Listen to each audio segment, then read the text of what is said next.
네, 21대 국회가 16년 만에 정시 개원했습니다. 어제 첫 번째 본회의를 열고 의장단을 선출했는데요. 하지만 통합당 의원들이 본회의 강행에 반발하며 집단 퇴장해 이번 정시 개원은 반쪽 개원에 그치게 됐습니다. 네, 시작부터 파행을 내고 있는 국회. 앞으로는 달라질 수 있을지 두 분과 함께 전망해 보겠습니다. 김양주 전 국회의원, 민현주 전 국회의원 나오셨습니다. 어서 오세요. 안녕하십니까? 네, 안녕하세요. 네, 안녕하십니까? 21대 국회 본회의 어제 개원을 했습니다. 16년 만에 국회법에 따른 정시 개원이죠. 하지만 이에 반발하는 통합당이 항의 발언을 하고 퇴장을 했기 때문에 반쪽짜리 개원이다 이런 이름이 붙고 있습니다. 먼저 어떻게 보고 계십니까? 사실 그동안에 우리 국회가 법 원칙과 관행이라고 하는 두 가지 이제 그 무게에서 주로 관행 중심으로 해왔고요. 또 네. 과거 독재 시대의 어떤 그 거수기 역할을 했다라고 하는 측면에서 실제로 또 야당은 야당대로 여당은 여당대로 말하자면 독립적인 어떤 자기 목소리를 내고자 하는 어떤 국민들이 만들어주는 의석과 다른 어떤 결정을 할 수 있는 여지를 많이 가져왔습니다. 이제 그런 것까지는 좋은데 최근 들어서 국회가 서로 정쟁 그리고 일을 하지 않는 그런 최악의 국회가 되다 보니까 사실은 비효율성이고 국민 전체로부터도 상당히 많은 어떤 눈촉을 받는 그런 부분이라서 다시 이번 국회부터는 원칙을 좀 법과 원칙에 따른 국회 운영을 하자라고 하는 것들이 이제 여당으로부터 나온 것이고요. 이제 그럼에도 불구하고 그동안의 관행을 과연 완전히 송두리째 무시할 것이냐 하는 그런 여론도 분명히 있는 게 사실이거든요. 그래서 우선은 뭐 어저께 반쪽짜리 참 아쉽습니다만은 전체가 네. 다 합의할 수 있는 그런 국회였으면 좋겠습니다만 어쨌든 미래통합당 의원님들께서 들어오시고 바로 이제 발언하시고 바로 퇴장하는 그런 씁쓸한 모습입니다만은 결과적으로는 법사위원장의 자리를 중심으로 실제로 어떻게 이제 논의를 하느냐에 따라서 아마 이번 주나 다음 주 초까지 실제로 미래통합당도 말하자면 본회의를 동의하지 않았어가 아니라 이미 의장단이 다 구성이 돼 있음에도 불구하고 하기 어려운 거는 법에 따라서 3일 이내에 상임위원장 선거를 해야 된다는 부담 때문에 그렇지 않겠습니까? 그런 면에서 이미 이런 절반은 지나갔다고 보고 나머지 동안에 김태년 원내대표하고 조영 원내대표가 사실은 박병석 의장 주재로 해서 마지막 말하면 법사위의 자구 수정 문제하고 법사위원장 문제를 가지고 일정 정도의 합의를 해 나간다면 어렵사리 다음 주부터는 순탄한 국회 운영을 할 수 있지 않겠냐 그렇게 생각합니다. 네, 이게 아쉽긴 하지만 법과 원칙에 따르겠다는 민주당의 의지가 반영된 것이다 이렇게 말씀해 주셨는데요. 민혜 의원께서는 어떻게 보고 계십니까? 저는 사실 이번 통합당이 개원식에 참여 안 하지 않을까라는 생각을 했었는데요. 참석은 했다는 측면에서 그래도 제일 야당으로서 굉장히 전향적인 자세를 보였다고 생각을 합니다. 네. 물론 이제 국회의장 선출이나 이런 표결에 참여하지는 않았지만요. 근데 이 문제는 아까 이제 김 의원께서도 말씀하셨지만 조금 더 깊이 있게 넓게 좀 봐야 될 필요가 있는 게요. 물론 177석이라는 거대 여당이 탄생을 했습니다. 국민들께서 이제 집권 여당에 힘을 실어준 거는 맞지만요. 과연 국회 운영을 어떻게 해야 되는 측면에서는 제일 야당과 협의가 없이 이루어질 수는 없거든요. 그런데 지금 민주당에서 원 구성하는 차원에서 가장 핵심 쟁점이 되고 있는 법사위원장을 내놔라 지금 그러고 있는 거예요. 뭐 상임위 전체석을 다 독식하겠다라고 하는 거는 제가 보기 김태년 원내대표께서 조금 더 선수를 치신 것 같고요. 법사위원장을 내놔라라고 하는데 사실은 제가 19대 때 이제 국회 비례대표를 했었는데 19대 때도 같은 문제들이 있었습니다. 네. 그 당시에 이제 박영선 법사위원장을 두고서 새누리당이죠. 새누리당에서 법사위만큼은 집권 여당이 가져야 국정 운영을 원만하게 할 수 있다라는 주장을 해서 저희가 사실 국회 개원도 한 달 이상 미뤄지고 세비도 반납했던 적이 있습니다. 그럼에도 불구하고 그때도 어떻게든 협상하는 모습을 보이기 위해서 그 당시 민주당과 계속 지속적으로 노력을 했고요. 그래서 법사위원장은 야당이 가져가는 것으로 정리가 됐어요. 그런데 민주당이 그때의 기억을 잊었는지 아니면 177석이라는 그 국민이 몰아주시는 의석에 대한 자만감, 자신감이 높아진 건지 모르겠지만 지금 상임위 배분, 특히 법사위원장을 가지고 지금 계속 목리를 부리고 있는데요.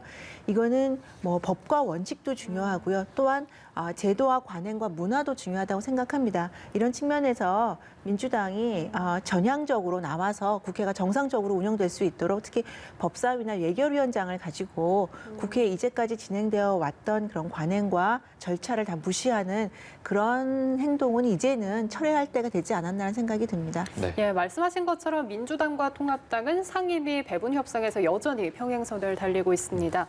민주당이 모레까지 상임위 선출을 공언을 했는데 어느 정도 협상에 보관이 있는 건가요? 뭐 실제로 뭐 협상을 해야 되지 않겠습니까? 그 정도는 해야 되는데 어쨌든 지금 현재 일하는 국회라고 하는 측면에서 법사위가 말하면 자구 심사라고 하는 차원을 뛰어넘어서 너무 많은 어떤 권한을 가지고 있고 말하면 병목 현상을 낳게 된다 이제 그런 측면이 있기 때문에 그런 부분에 대해서 법사위 자체의 말하자면 운영에 대한 어떤 내용들의 논의가 여야 논의에 일정 정도의 성과가 있다면 사실은 중요한 거는 위원장보다는 양당 간사 체제에서 운영하는 것이 더 중요하기 때문에 충분히 큰 틀에서의 법사위원장 부분도 사실은 논의할 수 있는 부분이 있다고 생각이 들거든요. 예. 그리고 어차피 큰 틀에서 의석수 배분이면 11대 7이라고 하는 것이 어느 정도 정해져 있는 상태에서 논의기 때문에 하나 정도의 논의만 말하자면 서로 합의를 하면 나머지 부분은 자동으로 될 수 있는 부분이고 더군다나 코로나 전국화에서 예결위 같은 경우는 사실 의미가 없습니다. 사실 위원장이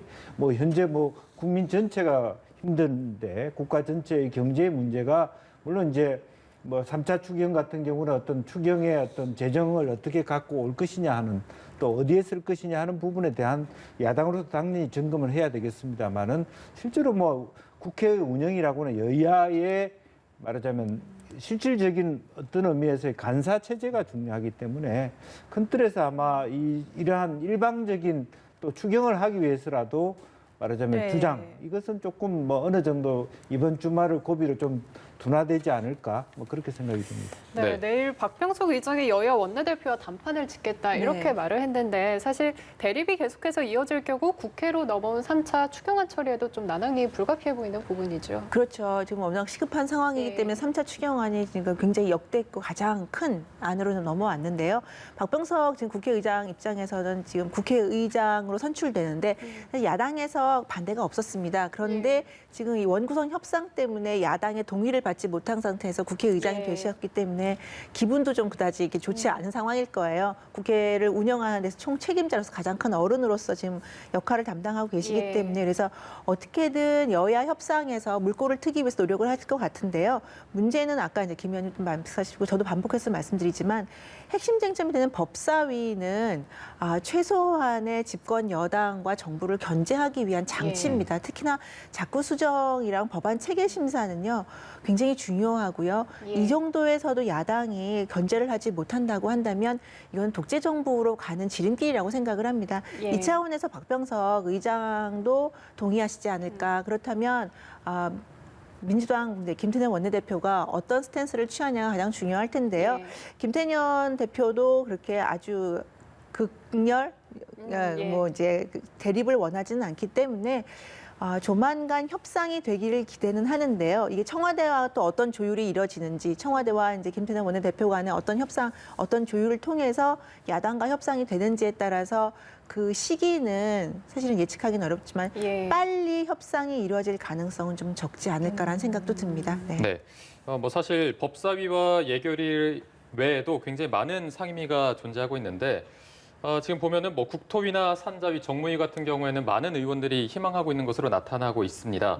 이게 상임위 배정이라는 게 원한다고 다 갈 수 있는 건 아닐 테고요. 이게 당 원내대표가 어떤 결정권을 갖고 있는 겁니까? 그렇습니다. 뭐 원내대표가 결정권을 갖고 있고 사실은 그런 문제 때문에 원내대표 선거에 상당히 그게 어떤 상임위에 보내줄 수 있느냐, 네네. 나를 뭐 상임위원장을 만들어줄 수 있느냐, 이제 이런 부분들이 굉장히 내부적으로 의원들끼리 딜을 하고 있는 이제 그런 측면입니다. 이제 그런데 아마 이제 첫 번째 여는 개원 원내대표는 이제 초선들이 많아서 그렇게 딜을 하지는 않을 것 같아요. 이제 그렇지만 어쨌든 전체적으로 말하자면 뭐 어떤 상임위는 상당히 많은 사람들이 몰리고 네네. 어떤 상임위는 적은 뭐 국방위 같은 경우는 갈 사람이 없다든지 또 이제 그런 여러 가지 어떤 시대 상황에 따라서 이번 같은 경우는 특히 이제 경제 관련 상임위가 상당히 많이 가고자 하는 네. 그런 부분이 될 텐데 그런 것들을 의아히 이제 원내 말하자면 대표와 수석 부대표가 조정하느냐가 상당히 중요한 관건이 될 것입니다. 네. 네, 지금 177석 거대 여당과 그리고 103석 제1야당의 양당 체제로 흘러갈 21대 본회의 이제는 네. 어떻게 전망을 하시는지도 궁금한데요. 뭐 총선 결과가 예. 나오고 나서 지금 이제 한 2달 가까이 흘러가고 있는데요. 상임 그 국회의원 구성부터 이제 거대 여당의 힘이라는 게 이것이구나라는 걸 이제 좀 예. 아마 국민들께서도 느끼실 거고 야당은 이미 뭐 뼈저리게 느끼고 있을 거라고 생각을 합니다. 근데 지금 민주당뿐 아니라 범여권이라고 할 수 있는 정의당이나 열린우리당 의석까지 하면 180석이 훨씬 넘어갑니다. 이런 측면에서 국회 운영이 한쪽으로 쏠림 현상이 심화되지 않을까라는 우려가 있습니다. 이것은 뭐 정부나 민주 집권 여당에게 힘을 실어줘서 힘차게 국민을 위해서 뭐 예. 국정을 운영해라 그 차원을 넘어서서 사실 견제와 균형이라는 게 민주주의 국가에서 민주 정치에서는 가장 기본인데요. 이 견제와 균형이 제대로 지켜질 수 있을까라는 우려가 크고요. 그러기 위해서라도 그러니까 제한되지만 그래도 견제와 균형을 이루기 위해서라도 미래통합당이 이전과는 다른 조금 더 개혁적인 모습을 통해서 국민들의 동의를 얻어간다면 적은 의석수이지만 예. 저는 그래도 부분적으로 견제와 균형이 가능할 거라고 생각을 합니다. 네. 이 정의당과 열린우리당 또 국민의당 같은 경우에는 비교섭단체 정당은 이제 의석수가 적어서 캐스팅 보트를 좀 행사하기 어렵지 않을까 이런 전망도 나오고 있더라고요. 사실은 이제 지난 국회에서는 국민들이 말하자면 중도의 성향의 국민의당을 비롯해서 상당히 많은 의석수를 주었는데 실제로 그런 그 의석수를 가진 중도 정당들이 캐스팅 보트를 지었지만 결과적으로 스스로 계속 뭐 국민의당이 뭐 바른정당으로 갔다가 이렇게 줄어드는 경향을 보면서 야 이렇게 해가지고는 견제가 안 되겠구나. 이제 그렇게 됐기 때문에 그 후과로서 21대 국회가 예. 양당 체제로 다시 이제 극대화되는 이제 그런 것들이 이번에 하나의 큰 경향으로 나타난 것이고 따라서 그런 부분과 더불어서 위성 정당이 만들어지면서 초반에는 뭐 정의당이 상당히 많은 어떤 득표를 할 거라고 생각했는데 의외로 그대 양당의 위성 정당이 그거마저 다 상당히 많은 부분을 가져감으로써 예. 결과적으로는 실제로 캐스팅 보트를 말하자면 군소 정당이 질 수 없는 뭐 그런 상태에 빠져버렸습니다. 이제 예. 그래서 오히려 야당의 역할이 크고요. 또 하나는 야당의 역할은 역할대로 있습니다만 현재로서는 뭐라 해도 여당이 책임지는 모습들, 즉 여당이 큰 힘을 받았습니다만 이것을 잘 운영하지 못했을 때 예. 아마 다음 선거에서 굉장히 크게 국민으로부터 심판받을 수 있기 때문에 하나하나 오만하지 않고 겸손하게 말하자면 자기 중심을 잡아가는 게 중요하다 예. 그렇게 생각이 듭니다. 네, 알겠습니다. 저희가 대통령 사저 이야기도 잠깐 나눠보도록 하겠습니다. 2022년 5월에 퇴임을 하고 이제 머물 사저를 위해서 통도사 인근의 전원마을을 땅을 사서 새로 짓고 있는데 일단 원인은 경호 때문인 것으로 알려졌습니다. 네.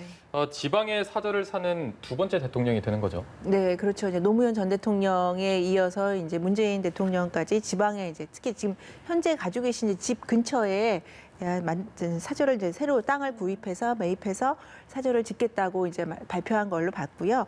그거는 지금 현재 이제 가지고 계시는 양산의 집에서 안 되는 이유는 경호를 위한 그 관련된 건물 건축이 안 된다라는 측면 때문에 이제 새로 땅을 구입하고 그 대통령께서 직접 모든 비용은 다 이제 지급한다, 책임진다라고 되어 있는데요. 저는 대통령 사저, 그러니까 퇴임 이후의 사저 문제는 크게 이슈가 될 건 아니라고 생각을 합니다. 그러니까 어차피 필요한 것이고요. 그리고 네. 경호의 문제도 이제 반드시 이제 우리 국가에서 전직 대통령 예우 차원에서 반드시 이거는 처리를 해야 되는 문제이기 때문에 이 자체는 이제 문제가 되지는 않는데 이제 국민들께서 약간의 걱정을 하시는 부분은 지금 코로나 사태도 있고요. 코로나 사태에 이제 이 사저 문제가 나오는 게 약간 불편하신 부분도 있고요. 또 하나는 이제 노무현 전 대통령에 대한 데자뷰가 있지 않나라는 생각이 듭니다. 그러니까 노무현 전 대통령의 그 순수한 뜻과는 달리 그 당시에 사실은 논란이 됐던 것들이 많습니다. 예. 사실이 아닌 걸로 밝혀지긴 했지만 이 사저의 그 규모라든지 그다음 사저 운영 방안, 그다음에 그 이후에 퇴임 후에 또 다른 정치를 하고자 하는 것이 아닌가라는 사실 국민적인 의혹이 있었던 것도 사실이거든요. 근데 같은 방식을 문재인 대통령도 퇴임 후에 계획을 하는 것이 아니냐라는 것 때문에 약간의 국민적인 우려가 있는 것은 아닌가라는 생각이 들고요. 그렇지 않다면 저는 뭐 대통령이 퇴임 이후에 어떤 방식으로든 국민들과 함께 가까이서 지내고자 하는 그 마음에 대해서는 저는 굳이 그렇게 우리가 뭐 색깔을 가지고 볼 필요는 없다고 생각을 합니다. 네. 예, 일단 문 대통령은 퇴임 이후에는 잊혀진 사람으로 돌아가고 싶다라고 밝혔습니다. 하지만 임기 후반까지 역대 최고 지지율에다가 또 청와대 출신 인사들이 총선에 대거 당선되면서 친문 그룹 영향력이 좀 확대된 것으로 보이거든요. 그렇다면 문 대통령이 원하던 대로 잊혀진 존재가 될 수 있을 거라고 보세요? 뭐 본인이 원한다고 잊혀지고 잊혀지지 않는 것이 아니고 본인이 말하자면 국정을 잘 마무리하시면 오래 좋게 기억되고 이제 그렇게 되기를 바라고요.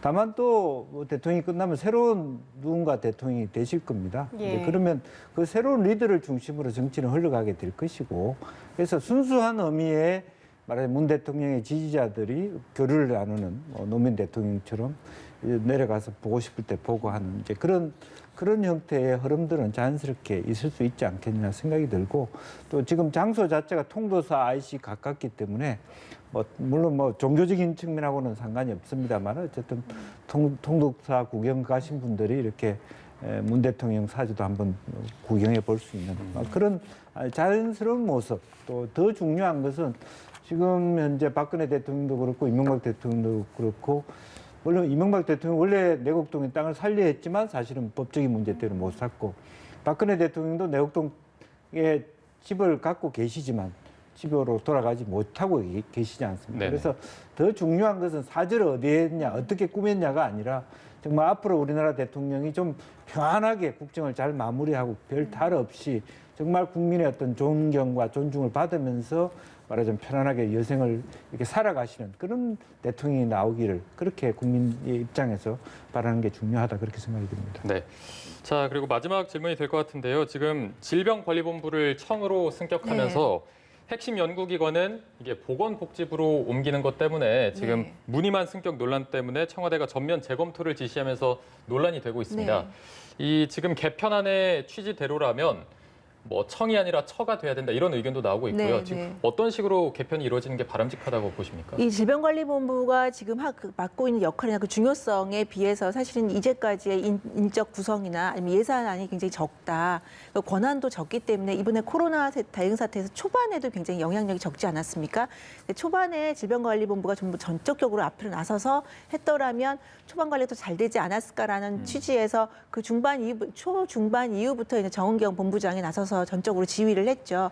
그러면서 지금의 문제 질병관리본부를 이제 위상을 높이고 이 관련해서는 많은 권한을 주자라는 차원에서 이제 문재인 대통령과 청와대가 이렇게 이제 구상을 했던 건데요. 지금 말씀하신 대로 국립보건연구원이나 국립보건연구원 같은 경우는 그러니까 보건복지부로 다시 이전을 하게 되면 이관을 한다라는 측면에서 그러면 질병관리본부는 청으로 승격하지만 결국에는 안고 빠진 찐빵이 아니냐 이런 얘기가 나오는 거예요. 근데 이게 조금 복잡한 이슈라고 저는 개인적으로 생각하는 게요. 그래서 국립보건연구원을 다시 질병관리본부 청으로 옮긴다고 했을 때 국립보건연구원이 제 기능을 잘 수행할 수 있을까라는 한번 고민해 볼 필요가 있긴 합니다. 그러니까 청에 맞게 그 권한과 기관 확장을 갖다가 한 건 필요하지만 사실 국립보건연구원이 지금 가지고 있는 기능이라든지 위상에 맞춰서 질병관리본부 청이 그걸 다 담아낼 수 있을까? 만일에 국립보건연구원을 원한 계획대로 다시 옮기고자 한다면 질병관리본부 청을 그 규모를 더 넓히고요. 예산도 더 대폭적으로 확대해야 되는 필요가 있습니다. 그래서 지금의 안은 사실은 냉장고 안에 코끼리를 넣으려고 하는 상황이 될 수도 있기 때문에 이건 좀 아주 진지하게 신중하게 고민을 해야 되는 거고요. 제가 이렇게 말씀드리는 가장 큰 이유는 국립보건연구원이 미국의 NIH를 갖다가 이제 모델링을 하고 있는 거예요. 근데 NIH에 비해서 우리나라의 국립보건연구원은 사실은 아직은 그 역할이나 규모가 작습니다. 근데 아시겠지만 코로나 사태나 그 관련해 그 이전에도 질병관리 관련해서 국립보건연구원의 역할이 더 커져야 된다라고 했는데 아직까지 그걸 확대를 못 하고 있어요. 이런 측면에서 단지 여론이 나빠지니까 다시 청으로 옮겨라라고 하는 단순한 핑퐁 게임이 아니라 근본적으로 좀 제도 설계를 다시 하는 그런 모습이 좀 청와대나 정부 입장에서 필요한 것이 아닌가라는 생각이 듭니다. 네. 김 의원께서는 어떻게 생각하시는지 짧게 저희가 좀 들어보겠습니다. 예, 어쨌든 중요한 거는 뭐 보건복지부 안에 있냐 없냐가 아니라 이 팬데믹 현상이라고 하는 것, 코로나 바이러스가 일상화되어가는 또 새로운 변종 바이러스 올 수 있는 미래에 대한 준비라고 하는 차원에서 보다 새로운 패러다임으로 또 음악 병실이나 이번에 여러 가지 어떤 퍼실리티 차원에서 모자란 것도 충분하게 미래의 의료 체계를 같이 다시 한번 리뉴얼을 할 수 있는 어떤 실질적인 권한을 말하자면 청에 만들어주면 좋겠다 하는 생각을 갖게 됩니다. 예, 근본적인 지도 설계가 필요할 것으로 보입니다. 지금까지 김영주 전 국회의원, 민현주 전 국회의원과 함께했습니다. 고맙습니다. 고맙습니다.